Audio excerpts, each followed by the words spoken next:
The citadel stood high above the shining sea, bright with golden light and glass towers that reached into the clouds. Inside, it was peaceful and full of quiet music from the wind that passed through silver halls. The great throne room was wide and clear, with white floors that caught the sunlight from the ceiling windows. There sat Empress Leora, ruler of many cities and keeper of peace across the stars. She was young by royal measure, graceful and clever, the kind of leader who listened before she spoke. Everyone said her calm voice could ease even the most broken heart. The people trusted her. The world trusted her. But that morning, something was wrong. The Empress sat on her radiant chair, her eyes half closed. Her skin was pale, and her breathing came in slow, uneven sighs. The golden crown, that usually shimmered softly, seemed dull in the light. Her hands trembled on her lap. Nobody dared to speak of it, but fear crept quietly through the court. Around her stood her 12 advisors, all dressed in fine dark coats and polished shoes. They were men and women of great learning, doctors, engineers, ministers, and scholars. But instead of acting with calm wisdom, they shouted over one another. "She needs full rest," said Advisor Henry. "No more work. No more contact with the public. That will cause panic," snapped Advisor Grace. "If the people see her sick, trade will fall and we will lose half our markets." "She has a pulse disorder," said Dr. Ivan. "But what could cause it?" "No illness matches these signals." The voices bounced off the tall stone walls, growing faster, louder, more desperate. Only one person did not join in the noise. At the edge of the throne stood her personal guard, Captain Daniel Hart. Daniel had the look of a soldier who had seen both battle and regret. His uniform was plain, his movements smooth and quiet. Unlike many of the royal officers, he had no title of nobility or schooling from rich academies. He was once a street orphan who joined the military to find food. Yet his courage and loyalty had made him the Empress's protector. He did not shout or argue, he only watched. As the advisors argued, Daniel noticed small things, how the Empress's fingers twitched when some of them spoke, how the hum beneath the marble floor seemed to grow louder when the shouting grew stronger. The citadel had a soft mechanical heartbeat, a vibration hardly felt under normal days, but now it pulsed faster. Daniel took one careful step closer. The guards at the pillars turned, but a gentle wave from Leora stopped them. She opened her eyes just slightly, her gaze meeting his. "Your Majesty," Daniel said softly. "Can you hear me?" Her lips parted a little. "Daniel," she whispered, faint but clear. "Something beneath me." Before Daniel could reply, Advisor Mara rushed forward, pointing sharply at him. "Captain, stand back. The Empress needs quiet. You are not trained for this." Daniel obeyed outwardly, stepping back to paces, but his mind raced. The hum-again-yes, there it was, the same rhythm, deep in the structure. The advisors seemed not to notice it. Or perhaps he thought darkly they did not wish to. Dr. Ivan tried one more scan with his glowing instrument. "Her energy levels are out of balance, almost as if something is drawing from her body." Advisor Henry frowned. "That is impossible. The citadel feeds energy. It does not take it." Still, Daniel's eyes followed the bright veins of light that ran from the Empress, thrown down to the hall floor and out toward the wall. He knew enough about machines to sense when power moved the wrong way. He remembered his days on the border defense ships, how sometimes the power conduits would trip and pull electricity backward, draining life from what they meant to protect. The Empress let out a soft gasp. The advisors cried out again, one calling for rest, another for isolation, another for shutting down the throne's support links. In their noise, none saw the slow ripple of pain passing through her chest. Daniel clenched his hands. He wanted to help, to pull her away from the throne, but as a guard, he had limits. Orders first, care second. Yet every instinct told him that something deeper than fever was at play. "Leave her be, all of you," said Grace sharply. "Her body reacts to stress. You must reduce movement." Daniel turned his gaze back to the marble beneath him. The hum was steady now, almost like a second heartbeat. He felt it through his boots, through the silence between shouts. There was a rhythm coordinated, artificial, deliberate. He lifted his head, scanning the walls, the floors, and the soft blue lights running through the throne's base. Something was not right with the machinery. The Empress opened her eyes again, her voice barely audible above the confusion. "Daniel," she breathed. "Find the song." He nodded once, slow and certain. While the advisors kept arguing, Daniel quietly stepped away. He walked down the long corridor behind the throne, listening to the sound fade and rise with each turn. The hum guided him like a voice through metal and glass. He did not yet know what was happening to the Empress, but he knew this whatever troubled her did not come from sickness. It came from the Citadel itself. He would find it, even if no one else believed there was anything to find. The argument continued behind him, their words sharp and echoing. The hum whispered under his steps, rising. Daniel's eyes narrowed, his mind already working like a quiet storm. The next morning began heavy and quiet. The white halls of the Citadel seemed dimmer, as if the sun outside refused to shine through the high windows. The air carried the smell of warm metal and fading flowers. Guards spoke in low voices, moving quickly but without purpose. Everyone could feel that something unseen had wrapped itself around the heart of the palace. Empress Leora had grown weaker through the night. Her breathing came shallow and her skin had turned cold. The doctor sat by her throne, speaking in anxious whispers. They had brought machines to test her heart and her mind, yet none gave clear answers. Daniel Hart stood beside the great door, silent as stone. He had barely slept, his thoughts chasing the strange hum he had heard the day before. It had followed him down the halls, fading whenever he turned to look for its source. He had searched the lower chambers alone in the night, but nothing looked out of place.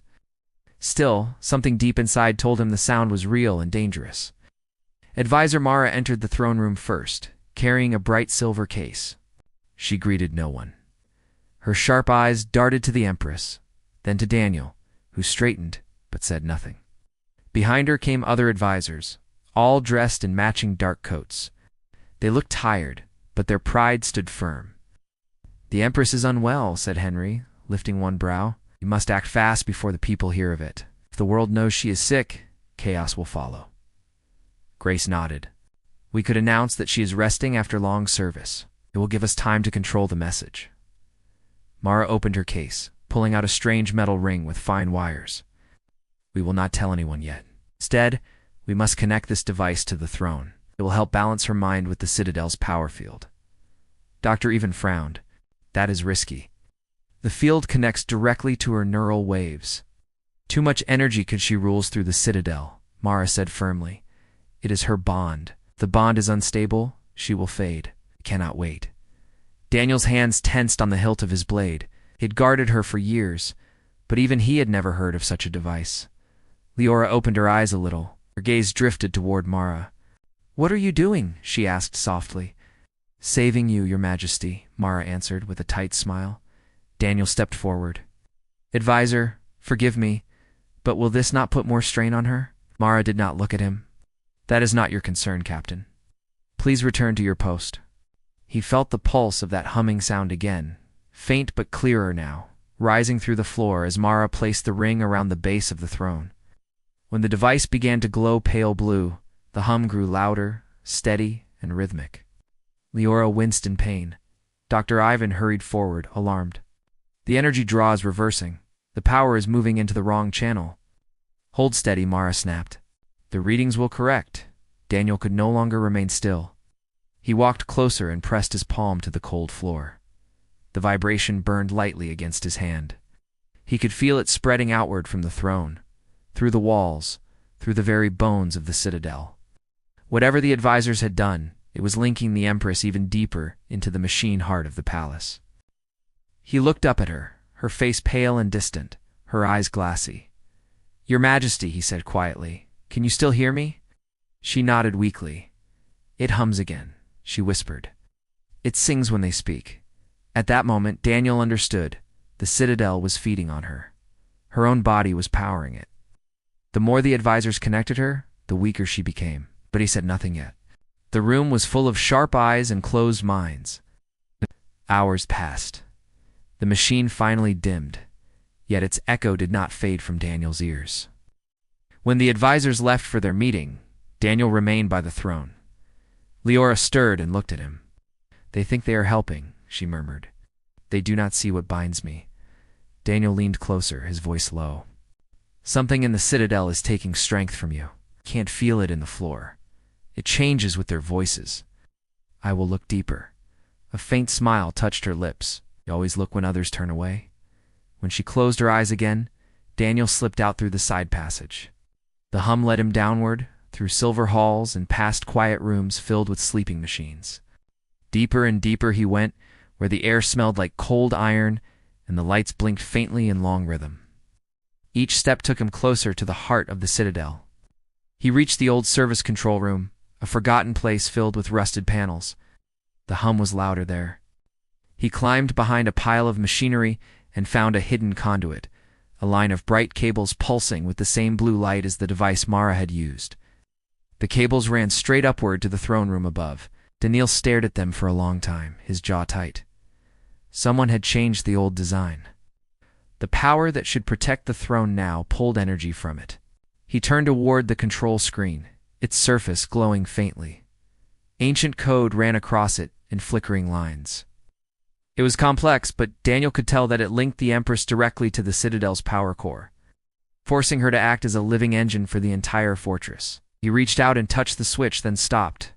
If he shut it off suddenly, it might harm her. He would need proof first. Proof to show others what was truly happening. As he left the control room, the hum followed him like a whisper. Above him, the lights of the Citadel flickered once, as if the building itself had watched him find its secret. Daniel walked the silent hall toward the throne once more, his heart steady, his mind clear. If no one else believed him, he would still follow the truth. Whatever bound the Empress to the Citadel, he would break it. But first, he needed to know who had done this and why. The sun rose over the glass sea, painting the Citadel in soft gold. To anyone outside, it looked peaceful and proud as ever, but inside, trouble grew stronger. Empress Leora still sat on her bright throne, pale but upright. Her doctor said her body numbers had improved a little, yet Daniel could see the truth in her eyes.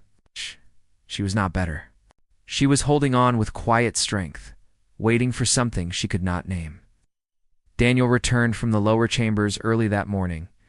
He had seen the cables, the strange light, and the control screen that connected the throne to the Citadel's core. The sight stayed in his mind all night. Someone had changed the design on purpose. It was not an accident. When he entered the throne room, the advisors were already there, gathered around a tall table full of charts and glowing pads. They spoke in low voices and paused when they saw him. "Captain Hart," said Mara with a thin smile. "I hope you found rest. You look tired." Daniel gave a small nod. "I am fine. I only wish to ask about the device placed near the throne.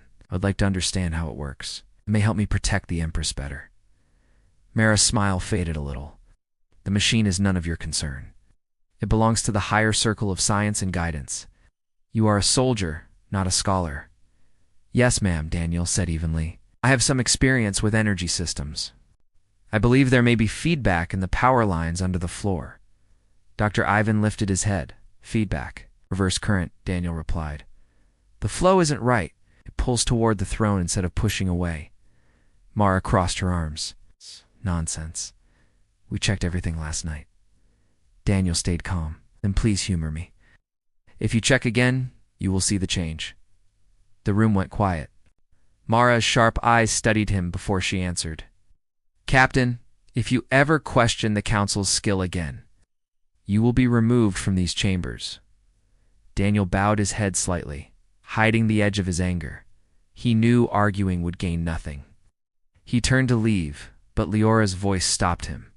"Let him speak," she said softly. Everyone froze. Though weak, her words still carried weight. "I trust him." Mara looked displeased, but she forced a polite smile. "As you wish, Your Majesty. Captain Hart may have the floor." Daniel spoke slowly, careful with each word. "The Citadel has power veins that connect your throne to its heart, Your Majesty. They were made to give power, not to take. But I found a new path last night, one that moves energy upward instead of down. I think that path is hurting you." Several advisors began to mutter. Henry laughed nervously. Impossible. No one would risk such a design. Dr. Ivan frowned, looking worried for the first time. How sure are you of this? Daniel met his eyes. Sure enough to show you. But I will need your tools and your trust. Mara stepped forward. This is ridiculous. You were trying to blame the Citadel for a normal illness? Leora turned her head toward her. Then let him show us. If he is wrong, you lose nothing. If he is right, I may live. The words struck like a bell. Mara hesitated, then nodded with a tight jaw. Very well, do what you must. Daniel and Dr. Ivan went together to the lower chambers. The hum was louder now, almost like breathing. When Ivan saw the glowing cables for himself, his face turned pale. This line is active, he said. It should be sealed.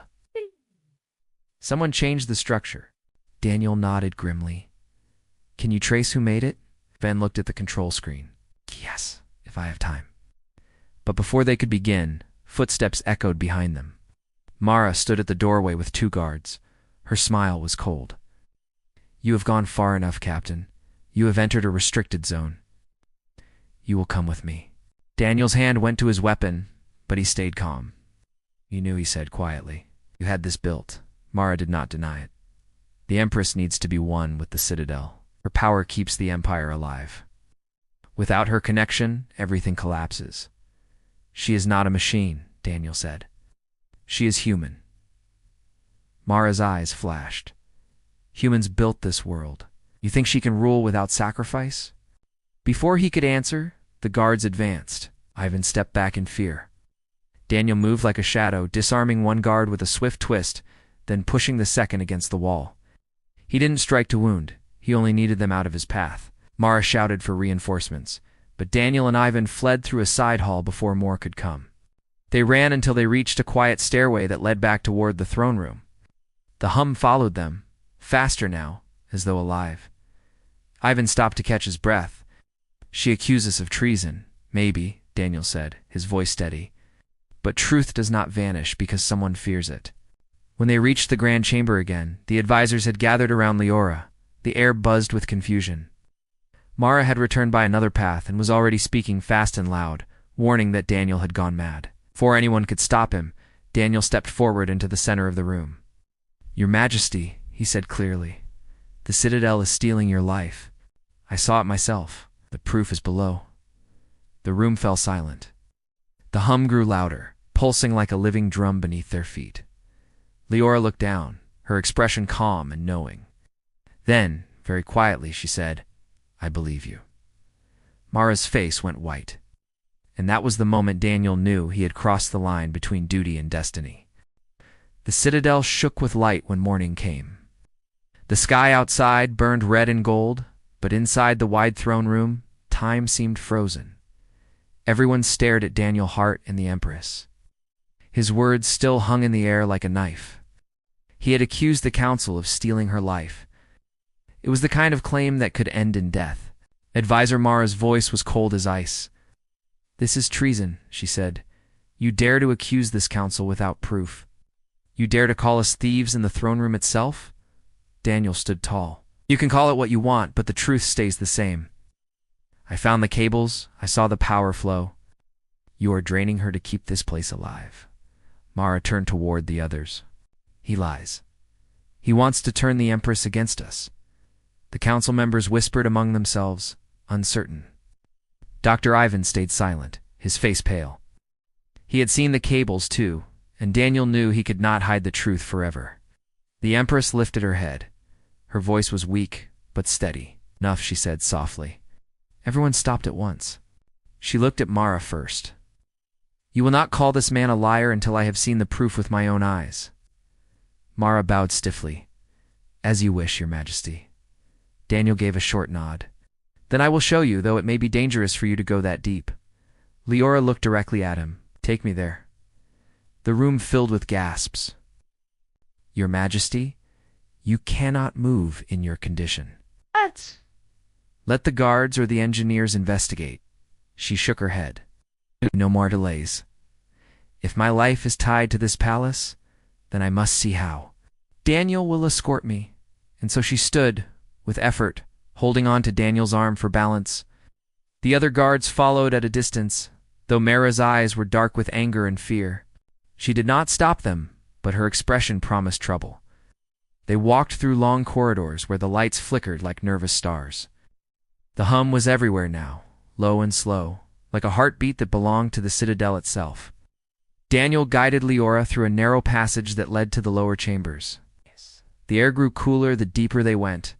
When they reached the control room, the Empress stopped in silence. The glowing blue lines pulsed along the wall, feeding into the cables that climbed through the ceiling. The same cables that reached her throne. The energy current moved upward, steady and unbroken. She frowned. "It feels like it breathes," she said quietly. "It feels alive." Dr. Ivan stepped closer. "Your Majesty, you have been right. The current is reversed. This system uses your energy to power the Citadel's grid." "I do not think this happened by accident," Leora turned toward him. "Who changed it?" Mara's voice echoed from behind. "I did," she said. The advisors had followed them down after all. Mara stood in the doorway with several armed guards. Her face was calm, but her eyes were sharp and cold. "I did it because you did not understand the burden of the crown. The Empire is large. Its machines need a living mind to guide them. You were born with that gift. You are the heart of every city and every light in our skies." Leora stared at her. "You never asked me?" Mara took a step forward. "I saved this world. Without your bond, the Citadel would fall. You may feel pain, but your sacrifice keeps us alive." Daniel moved between them. "You twisted her life into power. That is not saving anyone. It is stealing." Mara's gaze hardened. "You know nothing of duty, Captain. You fight wars, you follow commands, but you never carry the weight of leadership." "Maybe not," Daniel replied. "But I know what it means to protect someone. And this is not protection." One of Mara's guards raised his weapon. "Step aside, Captain. The Empress must be reconnected, or the system will collapse." Daniel didn't move. The hum grew louder, shaking the floor beneath them. Blue light crawled across the walls. Sparks danced around the cables. Leora gripped Daniel's arm. "Cut the link," she said softly. Mara's voice broke with disbelief. "You cannot. Would you cut it? The Citadel will lose control. The communication towers, the shields, everything will fail." Leora looked at her calmly. "Then let it fail. I would rather see the sky dark than live as its prisoner." Daniel stepped forward. The crackle of energy hissed around him. He grabbed the control lever near the cable junction. Mara shouted something, but he could barely hear it over the rising hum. He looked once at Leora. She nodded. He pulled the lever down with all his strength. A flash of light filled the chamber. The sound grew into a scream of metal and fire.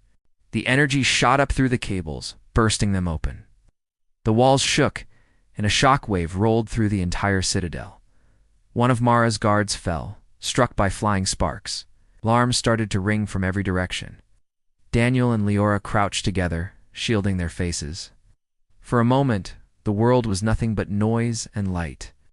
Then, slowly, the sound faded, leaving only a deep silence. The blue glow was gone.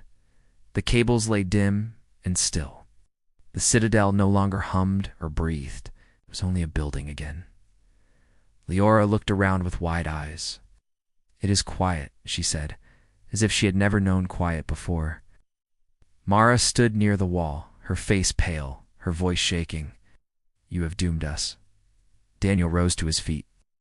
"No, we have freed you." The guards did not move. They looked between Mara and the Empress, then slowly lowered their weapons. Leora stood tall again, her weakness gone, her eyes bright with new strength. The throne had fed on her life, but now that bond was broken. For the first time in months, she felt her own heart beat by its own will. Daniel knew the fight was not over. The citadel still stood, but so did the truth. And truth always changed everything. Smoke drifted through the shattered halls of the citadel. The bright glow that had once filled the walls was gone. The lights had faded, leaving only faint daylight that poured through broken windows. For the first time in years, the citadel was silent. There was no hum, no steady beat of machines, only the sound of human voices and the echo of fear. Empress Leora stood with Daniel at the center of the chamber. Her clothes were torn from the burst of power, and her crown lay on the ground beside her feet. Her breathing was calm, and her eyes held a light that had not been seen in a long time. Daniel checked the panels, the broken wires, the sparks dying along the floor. "It is finished," he said quietly. "The citadel no longer draws from you." Leora watched the city through the tall windows. Towers still gleamed, and the people below had gathered in the streets, pointing toward the fading light in the sky. The bright blue glow that once ran through every street had now dimmed, but the people were safe. Shops still stood, and the river still flowed. The world was not falling apart as Mara had promised. Mara stood near one of the pillars, her dark coat torn, her face covered in dust. She looked at the Empress with wide, stunned eyes. "You destroyed everything," she whispered. "You ended the link that gave us our future." Leora turned toward her, speaking softly but with strength. "No, Mara. You wanted control, not a future. You built a cage and painted it gold. You forgot that life is not meant to be trapped." Mara shook her head. "You cannot rule without the Citadel's power. Every law, every system runs through its core. It is what binds the Empire together." Daniel stepped forward. "If your Empire needs one person's pain to stay alive, then it was already broken." The guards who had once served under Mara now stood uncertain. They looked between Daniel and the Empress, unwilling to raise their weapons again. Dr. Ivan came to Leora's side and bowed deeply. "Your Majesty," he said, "the core is silent. But I think if we work together, we can rebuild the Citadel in a safer way. We can make it serve you, not consume you." Leora gave a slow nod. "Let it serve all people. No ruler should sit on a throne that steals from them." Mara lowered her gaze, her once confident voice small. "You do not understand leadership." "I understand it better than ever," Leora replied. "A ruler is only strong if her people stand free." Outside, the shouts from the streets grew louder. The people had seen the flashes of light and feared an attack. But now they saw the Empress at the window, standing tall beside Daniel. When they saw her raising a hand in calm greeting, the crowd began to cheer. Word spread fast. She was alive, unbroken, standing on her own feet. Daniel smiled faintly. "They believe in you," he said. Leora looked at him with quiet warmth. "Because they can see me again. Not the glow of a machine, not the perfection of a system, but me." That night, the Citadel rested. Fires were put out, the injured were carried to safety, and technicians began repairing what they could. The blue light never returned. Instead, the soft yellow of oil lamps and candles filled the halls, a warmer glow that seemed more human. Leora moved through the rooms herself, without her usual escort. People bowed as she passed, but she stopped often to speak with them. She asked about their work, their homes, their families. Her voice was kind, her steps steady. The Empress, who had once ruled through power, now ruled with presence. Daniel followed a short distance behind, always quiet and watchful. Had no title beyond captain, but everyone treated him with new respect. Whispers spread through the Citadel. He was the guard who had seen the truth when everyone else was blind. Later, as the night drew deep, Leora went to the top of the highest tower. The sky above was full of stars, shining brighter than they ever had under the old power. Daniel joined her there, standing beside her in silence. For a long time, neither spoke, and Leora said, "They called me the heart of the Empire, but I did not understand what that meant. Now I do. A heart must beat freely, or it dies." Daniel looked toward the horizon where faint lights marked distant villages. "You gave them back more than light. You gave them meaning." She turned to face him. "You gave me truth." He shrugged lightly. "I only listened when others refused to." "Oh." "Sometimes that is all a soldier can do." Leora smiled, the corners of her eyes soft. "Sometimes that is enough to change the world." From the ground below came the sound of music. The citizens had gathered near the palace gates and begun to sing. It was not a song of power or command, but one of peace and gratitude.